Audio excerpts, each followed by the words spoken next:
विष्णुपदाय कृष्णपृष्ठाभूतले श्रीमते मधुसूदनाय चैतन्य नमस्ते मधुसूदनाय भक्तिपाठ्यार्थे दुर्लभ कृष्ण भक्ति में अति सरल हरे कृष्णा कृष्ण कृष्ण हरे हरे हरे राम राम राम। यहाँ हमने आखिरी श्लोक में सुना कि कहा प्रभु जिस प्रेम धन की प्राप्ति के लिए दो रास्ते बताते हैं, या कृष्ण की कृपा या कृष्ण भक्त की कृपा। आगे चल के कृष्णदास कविराज गोस्वामी महाराज ने कहा कि प्रेम भगवान की हलादनी शक्ति है। प्रेम भगवान की हलादनी मतलब एक तरह से एक अंतरिंग शक्ति, अंतरिंग शक्ति। इसीलिए अंतरिंग शक्ति के ऊपर, अंतरिंग प्रॉपर्टी के ऊपर तो सिर्फ भगवान का ही अधिकार हो सकता है, ठाकुर जी का ही अधिकार, यानी वो जिसको चाहे उसको वो प्रदान करे। तो यहाँ बताया कि हाँ, ये माना गया कि भाई ये विरला ही किसी को प्राप्त होती है, विरला उदय है। प्रेम भगवान की हलादिनी शक्ति की वृत्ति है। हलादिनी शक्ति श्री कृष्ण का ही तो रूप है। इसलिए श्री जी और ठाकुर जी में कोई वेद, और जो वेद समझता है इसका मतलब अभी तक वो मूल तत्व को जाना नहीं, क्योंकि वो हलादिनी शक्ति श्री कृष्ण के अंतर में ही विराजित होती है। जब बाहर निकलती है तो कोई स्वरूप, प्रेम स्वरूप श्री जी का ले लेती है। हालांकि देखा जाए तो इसका मतलब है ठाकुर जी प्रेम की आराधना करते हैं। किसकी आराधना करते हैं? सब ठाकुर जी की आराधना करते हैं और ठाकुर जी प्रेम की आराधना करते हैं। श्री राधे। और उस प्रेम की खातिर ही इस जगत में नाना प्रकार के रूप लेके अपने भक्तों के पास आते रहते हैं। अगर ठाकुर जी की अधीनता, हालांकि ये प्रेम तत्व आप देखो है ही इनका, दे भी ले रहे हैं और अधीनता भी इनकी है, अधीनता भी इन्हीं की है, यानी ये ही देने वाले हैं और अधीन होने वाले भी यही है।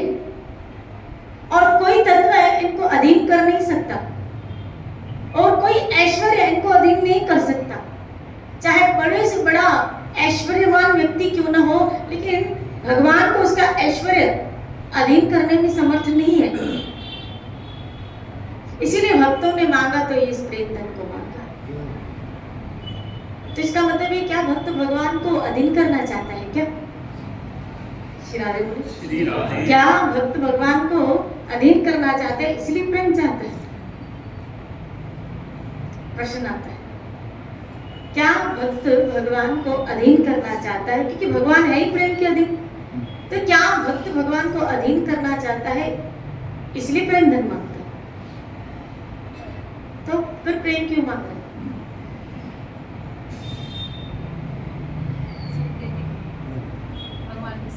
प्रेम जगत में सार और कुछ सार नहीं है, झूठा जंगल और कुछ सार नहीं। प्रेम का आस्वादन कराने के लिए, प्रेम का रस लेने के लिए और उस रस का सुख, क्योंकि ठाकुर अगर रीझता है वो रिझाने के लिए प्रेम मांग रहा है, उसको अधीन करने के लिए नहीं, क्योंकि अधीनता तो पहले भक्त ने स्वीकार की। समझे आप? भगवान ने अधीनता पहले स्वीकार नहीं करते, पहले भक्त अधीनता स्वीकार करता है। तभी तो कृष्ण ने कहा मुझे, मेरे आगे सर को झुकाओ, मुझे प्रणाम करो, मेरे भक्त बनो। श्री राधे बोले मेरा कहा मानो। तो अधीनता पहले भक्त को स्वीकार करनी पड़ती है। अगर अधीनता पहले भक्त की तरफ से है तो मतलब उसके अंदर मांग नहीं होगी कि वो भगवान को अधीन करे, क्योंकि वो तो खुद अधीन हो चुका है। अधीन मतलब ऐसा गुलाम हो चुका है कि जैसा उसका मालिक चाहे अब वो रहने के लिए तैयार है। श्री राधे बोले जैसा उसका मालिक चाहे वैसा वो करने के लिए तैयार है। वैसा वो खान, वैसा वो पान, वैसा वो रन, वैसा वो सन, वैसा वो सब कुछ, वैसे वो गुण लाने के लिए तैयार है, करने के लिए तैयार है, मात्र उसको रिझाने के लिए। ये प्रेम की पिपासा है कि जिससे वो प्रेम करता है उसको राजी करने के लिए वो सब कुछ करने के लिए तैयार हो जाता है। लेकिन ये जब प्रेम प्राप्त हो, इसके लिए पहले आपको अधीनता, आपको शरण में आना पड़ेगा, आपको इनिशिएट लेना पड़ेगा। श्री राधे बोले पहले हम भक्त इनिशिएट लेता है, फिर भगवान इनिशिएट लेता है। पहले भक्त को इनिशिएट लेना पड़ता है। और यूं कहूं कि भक्त को भी पहले किसी भक्त की इनिशिएट लेनी पड़ती है। डायरेक्ट भगवान की आप इनिशिएट नहीं ले सकते हो, क्योंकि डायरेक्ट वो आपको स्वीकार भी, इसीलिए गुरु की प्रणाली है कि पहले भक्त की शरणागति लेनी पड़ती है। जब तक आप शुद्ध भक्त की, और वो गुरुजन कौन है? शुद्ध भक्त, उन शुद्ध भक्तों की शरणागति नहीं लोगे तब तक परमात्मा की शरण में वो आपको स्वीकार, वो आपको एक्सेप्ट नहीं करेंगे, वो हमें स्वीकार नहीं करेंगे।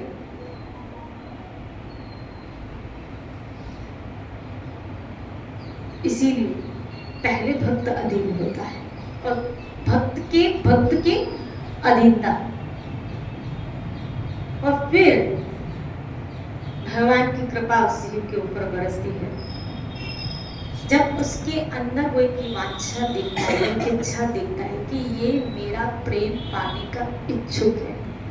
श्री राधे विरला, एक तो विरला इच्छा उत्पन्न होती है, ये विरले किसी को ये इच्छा उत्पन्न होती है, और दूसरा इच्छा होने के बाद भी ये प्रेम तत्व विरले किसी में उदय होता है। इच्छा का आना ही दुर्लभ है, ये प्रेम तत्व की इच्छा का आना ही दुर्लभ है कि किसी के अंदर एक खाली वांछा आ जाए, मुझे प्रभु से प्रेम चाहिए। श्री राधे बोले, और इच्छा आने के बाद इसका उदय होना भी विरला है, क्योंकि ये तत्व प्राप्त करने के लिए भी जन्म जन्मांतर की साधना, जन्म जन्मांतर की इच्छा, जन्म जन्मांतर जब कोई जीव इस मार्ग पे चलता रहता है, वो भी कैसे? बोला निष्कामता से। वो भी कैसे? बोला इस प्रेम प्राप्ति करने की इच्छा से। प्रेम प्राप्ति करने की इच्छा से वो इस मार्ग पे कई जन्मों तक चलता है, तब जाके उसको प्रेम किसी जन्म में प्राप्त होता है। श्री राधे बोले ये एक जन्म का थोड़ी खेल है। श्री राधे बोले कई जन्म तक का सफर है, जब किसी कोई जी खाली ये इच्छा लेके चलता है।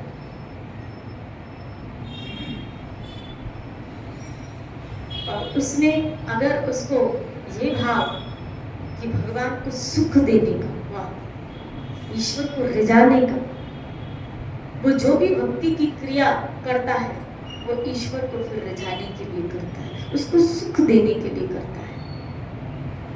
और वही जो भक्त है एक्चुअल आगे चल के भगवत स्वरूप हो जाता है। इसीलिए ऐसे भगवत स्वरूप भक्तों के दर्शन करके तुरंत हमको भगवान याद आ जाते हैं। वो कहते कहावत है, राजा राजा रटते में आपे राजा। वो उसका चिंतन करते करते वैसा हो जाता है, वो भगवत स्वरूप हो जाता है। वो स्वयं चलता फिरता भागवत हो जाता है, वो स्वयं चलता फिरता एक भगवत स्वरूप हो जाता है। एक कृपा, क्यों? क्योंकि देखो भगवान नीचे आते कौन सा कार्य करने आते? आप कभी भगवत कार्यों को देखो तो अगर भगवान इस जहां पे आए, ठाकुर इस जहां पे आए, चाहे फिर वो मानव बन के प्रभु श्री राम पे, वामन बन के आए, नरसिंह रूप लेके आए, श्री राधे बोले, लेकिन एक उनके अंदर भावना रही जगत का हित करने की, जगत का मंगल करने की। चाहे फिर उस पृथ्वी पे असुरों का भार बढ़ गया तो जगत का हित किसमें हो उस प्रकार। और मैंने ये अनुभव किया या ग्रंथों से अध्ययन से भी पता चला कि जब कोई व्यक्ति जगत की हित मंगल की भावना करने के लिए निकल पड़ता है इस मार्ग में, तो समस्त दैवी शक्तियां उसका सहयोग करती है। समस्त देवी शक्तियां उसका सहयोग करती हैं। इसका सबसे बड़ा प्रमाण रामायण ही है कि जब प्रभु श्री राम जगत का हित करने के लिए दंडकारण्य में समस्त असुरों का, राक्षसों का विनाश करने के लिए निकलते हैं, तो आप देखो जिन साधुओं ने बहुत काल से अपनी सिद्ध साधनाएं शक्तियां अर्जित करके रखी थी, वो सब शक्तियां उन्होंने प्रभु श्री राम को अर्पण कर दी। चाहे अगस्त मुनि देखो तो अगस्त मुनि ने जो अस्त्र इकट्ठे किए थे, चाहे विश्वामित्र देखो, विश्वामित्र ने जो अस्त्र इकट्ठे किए थे वो सब के सब प्रभु श्री राम को दे दिए। बोला क्यों? क्योंकि तुम जगत का हित करना चाहते हो। तो जो जगत का हित मंगल करने के लिए ललायत है, जिसके मन में ये कामना है, श्री बोले, ये भगवान का कार्य है, ये भगवत कार्य है, ये प्रभु का कार्य है, क्योंकि भगवान ये कार्य करते हैं। और अगर आप, और सबसे बड़ा जगत का जीव का हित किसमें, सबसे बड़ा, श्रील प्रभुपाद कहते हैं आप उनको किसी को 20 रुपए दोगे वो कितने दिन तक चलेगा, आप किसी को वस्त्र दोगे वो कितने दिन तक चलेगी, आप किसी को दवाई लेके दोगे वो कितने दिन तक चलेगा, आप किसी को कुछ शादी लेके दोगे वो कितने दिन तक चलेगा, लेकिन अगर आप उसको ठाकुर के साथ जोड़ दोगे तो उसका तो दूसरा जन्म ही नहीं होगा। इसलिए इस जगत का सबसे बड़ा हित है। आप देखो ना, जो भी महापुरुष नित्यानंद जी आए, हरिदास जी आए, रूप सनातन ने ग्रंथों के द्वारा जगत का हित किया है, मंत्रों की स्थापना करके जगत का हित किया है। नित्यानंद जी ने घर घर में हरि नाम को वितरण करके जगत का हित किया है। श्री बोले, आप महापुरुषों के आचरणों को देखिए कि उन्होंने जगत का हित, एक होता है कि जो भगवत प्रेम में अपना जीवन बिताता है, लेकिन एक होता है जो जगत का हित करने के लिए भगवत प्रेम को वितरण करता है। तो जो भगवत प्रेम में अपना जीवन बिताता है अच्छी बात है, उस रस में जीवन बिता रहा है अच्छी बात है, लेकिन जगत का हित करने के लिए इस प्रेम को वितरण कर रहा है, आप उस कल्याण, वो कोई साधारण जीव नहीं, वो जरूर भगवान के द्वारा शक्ति प्रदत्त या यूं कही भागवतीय जीव है, भगवत स्वरूप हो चुका है, तभी भागवतीय भगवत कार्य कर रहा है। ऐसे संतों को इस जगत में जो भी ये कार्य कर रहे हैं उनको बार बार प्रणाम है, क्योंकि वो सब भगवत स्वरूप है, जो जगत का मंगल करने के लिए मेरे हरि का, प्रभु का। अब देखो, आप उस बीच आपको इस जगत से कभी कभी, जैसे प्रहलाद जी को आज नरसिंह चतुर्दशी में, तो कब इस प्रहलाद ने भी तो यही किया, आसुरी विद्या को अस्वीकार करते हुए हरि नाम का प्रचार अपने पूरे राज्य में, स्कूल में, अपने पूरे इर्द गिर्द वालों को सबको प्रदान किया। लेकिन उसके बदले में उसके साथ क्या हुआ वो आप चरित्र आप जानते हैं। उसके बदले में उसको क्या क्या सहन करना पड़ा ये भी आप भी जानते हैं। तो जगत का हित करने जब निकलोगे ना, तो ये मत सोचना खाली फूल ही फूल मिलेंगे, खाली हार ही हार मिलेंगे। श्री राम, ये इस फूल के साथ ये जो इसमें कांटे लगे हुए होते हैं ना, वो हमको दिखते नहीं, हमें खाली क्या दिखते, फूल दिखते, लेकिन इसके साथ जो कांटे लगे होते हैं ना वो नहीं दिखते। और सबसे बड़ा कांटा तो कंचन कामनियों जगती का। श्री राधे बोले, श्री राधे बोले। और उसमें भी अगर संत इतना परमार्थी हो जाता है, इतना करुणाशील हो जाता है, उसके अंदर जिस प्रकार जब भगवान की पूर्ण कृपा उतरती है और उसकी करुणा के रूप में जब वो जगत में वितरण करता है, तो कभी कभी तो उसकी करुणा का हम जैसे संसारी लोग मिसयूज भी कर लेते हैं।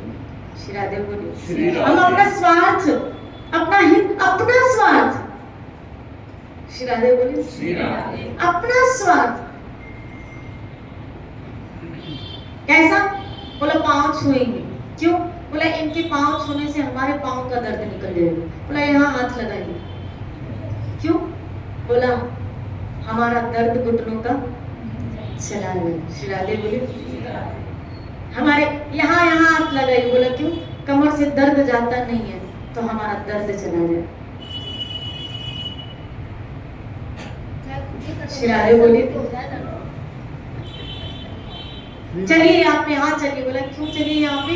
बोला इस व्यक्ति के पास चलिए, इसका शरीर नहीं छूट रहा है, तो तक तुम अपना भजन खर्च करो और उसको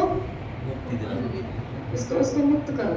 शिरारे बोले उसको भेजो, क्योंकि हमसे तो नहीं काम हो रहा, हम मार भी नहीं सकते उसको, लेकिन हम हॉस्पिटल की बिल पे नहीं कर पा रहे हैं, तो आप हमारा काम कर दो, आप चलो, हम आपको फिर 100 रुपया खर्ची भी देंगे। राधे गोविंद बोलो ना, राधे जोर से बोलो। ये है कि हम अपना स्वार्थ सिद्ध करने के लिए जब उनके अंदर करुणा उमड़ती है और वो इस जगत का मंगल करने के लिए निकल पड़ते हैं, तब हम उनका कभी कभी मिसयूज कर लेते हैं, लेकिन फिर वो अंदर ही अंदर मुस्कुराते हैं। क्यों? क्योंकि हम तो कमाई कर लेंगे, लेकिन हम तुमको जो देना चाहते हैं तुम अभी तक वो समझ नहीं पा रहे। और जो समझ गए वो लग गए, जो समझ गए वो लगते गए, फिर वो संत के सहयोगी बनते जाते हैं। शिरारे बोले जो समझ जाते हैं ना वो सहयोगी बनते हैं, और जो नहीं समझते ना वो उनका यूज करते रहते हैं।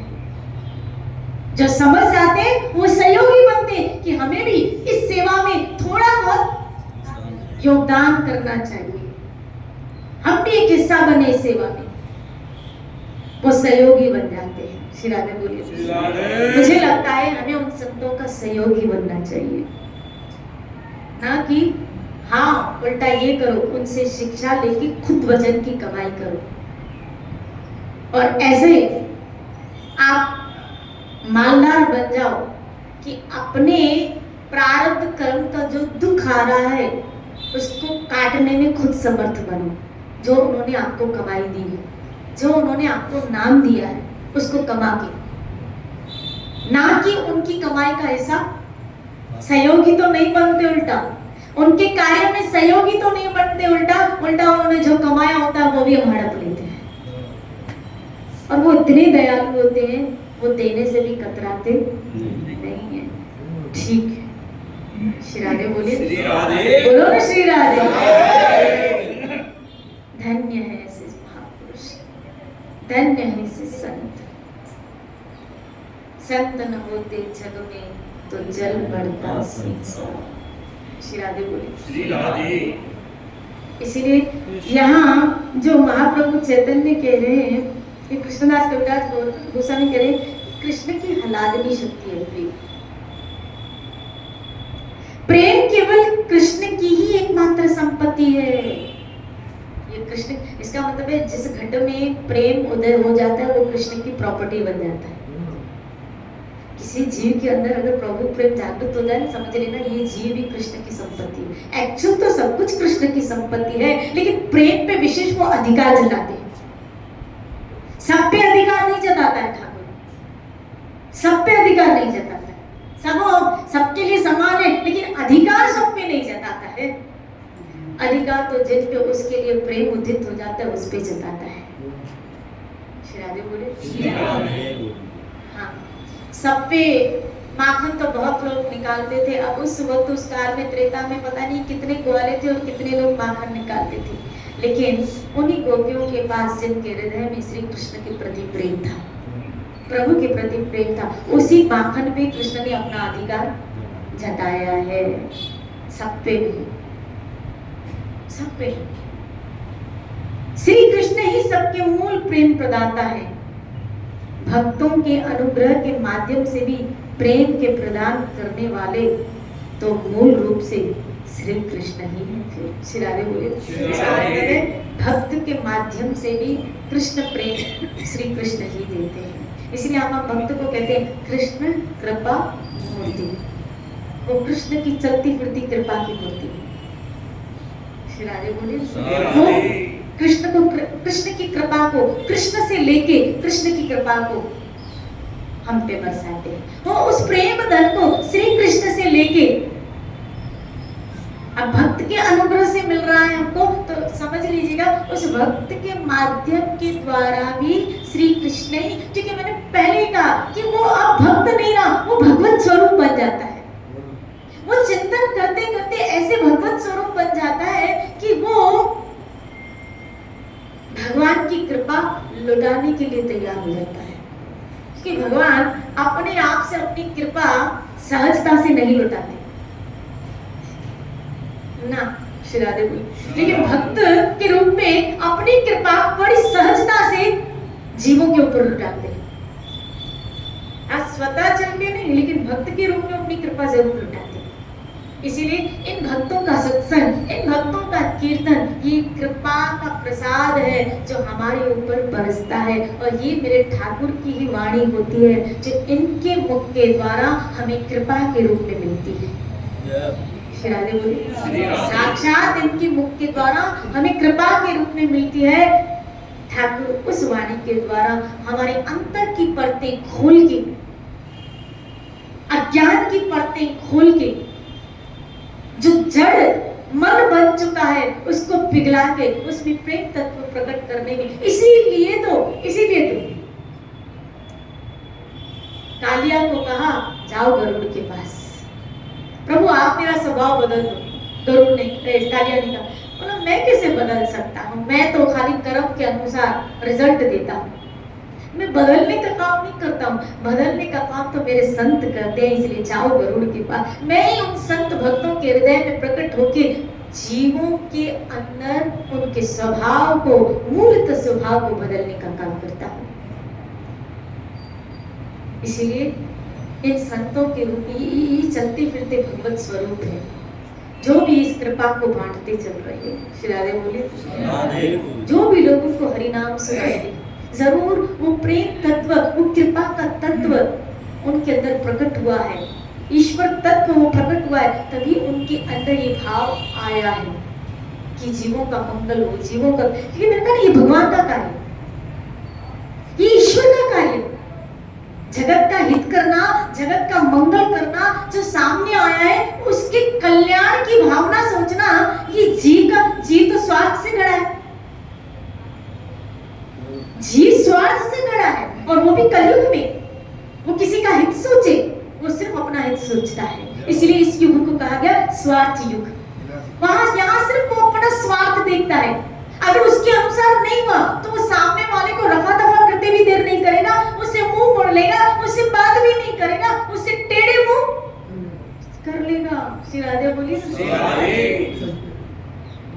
हाँ, क्योंकि हम उसके अनुसार नहीं है। राधे बोले तो बोलिए, ये जीव का हित करने की भावना अगर किसी के अंदर आई है, मेरा ठाकुर ही इस रूप में जगत का मंगल कर रहा है, क्योंकि ये तो भाव मेरे, कोई प्रेम आपको कर रहा है। श्री राधे बोले, जैसे कल मुझसे किसी ने प्रश्न पूछा, मल्लिनगर में कल से सत्संग था, तो कल किसी ने प्रश्न पूछा कि जब हम भक्ति में लगते हैं, जब हम भक्ति करते हैं, भक्ति में लगते हैं, भजन में लगते हैं, तो वो लोग जो पहले हमसे कभी कभी भाई आप कहते हो हर घट में भगवान को देखो, हर जगह भगवान को देखो, तो हर जगह हम भगवान को देखें, लेकिन ये कैसे अनुभव करें? क्यों? क्योंकि सामने कभी कभी हमसे ऐसा दुर्व्यवहार होता है तो उसमें भगवत तत्व नहीं दिखता, और जब हम भक्ति में लगते हैं वही हमें कभी कभी बहुत प्यार करते हैं, तो फिर हमें कैसे पता चले हम कैसे भगवत तत्व का अनुभव करें? श्री राधे बोलिए, हम कैसे भगवत तत्व का अनुभव करें? याद रखना, जब आप भगवान की शरण में आते हो, भगवान के नजदीक आते हो, ईश्वर के भजन में लगते हो, ईश्वर से प्रेम करने लगते हो, तो ये फंडा गीता का, जैसा भाव में वैसा परिणाम तुम्हें दूंगा। अगर आप श्री कृष्ण से प्रेम करने लगते हो तो कृष्ण भी आपसे प्रेम करने लगते हैं।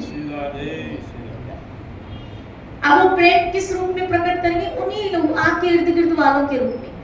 आपसे वो पहले चिढ़ते थे और अब आपसे प्यार करते हैं, इसका मतलब है वो प्यार नहीं कर रहे हैं, वो प्यार नहीं कर रहे हैं, शरीर वो है, वो नहीं, इस रूप में मेरा गोविंद आके मुझसे प्यार कर रहा है, मेरा ठाकुर आके मुझसे प्यार। फिर आप कहेंगे अगर वो चिढ़े तो, श्री राधे बोली, तो मेरा ठाकुर उससे मोह निकाल रहा है, इस रूप में आके जो मेरी इसमें आसक्ति है तो ठाकुर निकाल रहा है, और इस रूप में प्यार देके, क्योंकि आपकी आसक्ति जैसे जैसे श्री कृष्ण में बढ़ती जाएगी, आपका प्यार जैसे जैसे श्री कृष्ण में बढ़ता जाएगा, कृष्ण का प्यार भी आपके लिए उतना उतना बढ़ता जाएगा, और वो प्रेजेंट भी होगा, इजहार भी होगा। आपका इकरार होगा, वहां इजहार होगा। श्री राधे बोले, वो इजहार करता है। यहाँ इकरार होता है, जीव आता है कि प्रभु मैं शरण में हूँ, मैं आपकी शरण में हूँ, वहां से इजहार शुरू हो जाता है।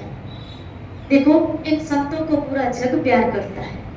श्री राधे बोली,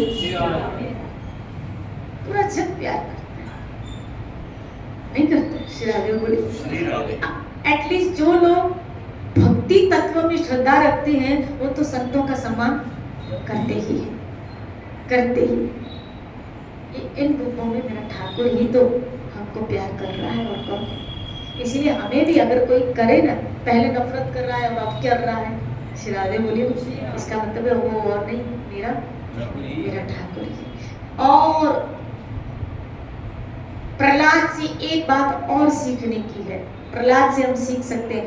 प्रहलाद ने देखो बहुत समझाने की अपने पिता को कोशिश की है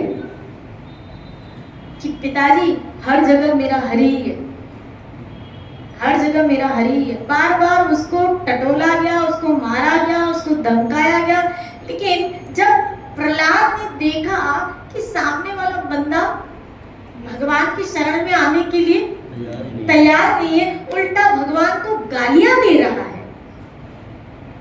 श्री राधे बोले, भागवत में आया तो प्रहलाद ने अपने पिता से अपना संबंध उसी वक्त तोड़ दिया और कह दिया, हे दैत्यराज। श्री राधे बोले, दैत्यराज। नहीं तो हर बार कहते थे पिताजी, लेकिन जब देखा कि सामने वाला समझने के लिए और जो मेरा इष्ट है, यानी ये बात समझ लो, भगवान शिव से, प्रहलाद से, जो महाजन है, कि अगर जो हमारे ठाकुर का वैरी है वो हमारा भी वैरी है। रावण की चौपाई है मेरे ख्याल से, सुद्रोही ममदास कहावा, ये नर मोर सपने न हुआ। ऐसे बता नहीं, त्याजिए तेने तम स्नेही। श्री राधे बोले तुम्हारे कितने ही स्नेही, पर उसको क्या करो, त्याग करो। श्री राधे बोले, उसको त्याग कर देना चाहिए। राधे बोले, फिर आगे हम कैसे त्याग कर दें? मन से। अगर शरीर से नहीं कर सकते हो तो मन से वो सब, जैसे भगवान शिव देखिए, सती के साथ रहना था, रहे सती के साथ रहते, बहुत सीखने का। शिव जी का चरित्र कितना, सती के साथ रह रहे थे, शरीर रूप से सती का त्याग नहीं किया था, रह सती के साथ है, लेकिन मन से सती का त्याग कर दिया था, मन से सती का त्याग कर दिया। इसीलिए जब सती को इस बात का पता चला तब पार्वती के रूप में फिर उसने। तो इसी तरह हमें भी जब हमको पता चले कि जिससे हम प्रेम करें मेरे ठाकुर से, ये समझ नहीं रहे, ये विरोध कर रहे हैं, उल्टा गालियां दे रहे हैं और विरोध कर रहे हैं, तो फिर हमें मन से उनका त्याग कर देना है। भले हम रहे उनके साथ, लेकिन मन से फिर हमें उनका त्याग हमें नहीं चाहिए। इसलिए श्री राधे बोले, ऐसा इतिहास में देखा गया। विभीषण को देखो, मीरा को देखो, प्रहलाद को देखो, भगवान शिव को देखो। हमें भजन में बेईमानी कर रही, मैं संग में मैं बता दूं अपनी, एक मिनट सुन ले तो। मैं तो सबर है, चुरा के कह दी, सबर कर साले, 10-20 लाख 50 लाख कोई फर्क नहीं पड़ेगा घरों से। श्री राधे, मैं अपनी बात बता रहा हूँ। श्री राधे, श्री राधे, श्री राधे। इसीलिए प्रहलाद से हम बहुत कुछ सीख सकते हैं। आज नरसिंह चतुर्दशी है, आप सबको भगवान नरसिंह के आविर्भाव की बहुत बहुत बधाई हो। संध्या तक व्रत रहेगा, सायंकाल भगवान नरसिंह देव जी का प्रकटीकरण, और संध्या तक व्रत रहेगा। संध्या के बाद भगवान नरसिंह का चरणों तक अभिषेक करके आप व्रत खोलें। आश्रम में उत्सव है, भगवान नरसिंह देव जी के वहाँ अभिषेक भी होगा, उसके उपलक्ष्य में सत्संग भी होगी, और फिर उसी से हम सब व्रत भी खोलेंगे। उम्मीद करती हूँ आप सब जरूर नरसिंह चतुर्दशी का व्रत रखा होगा और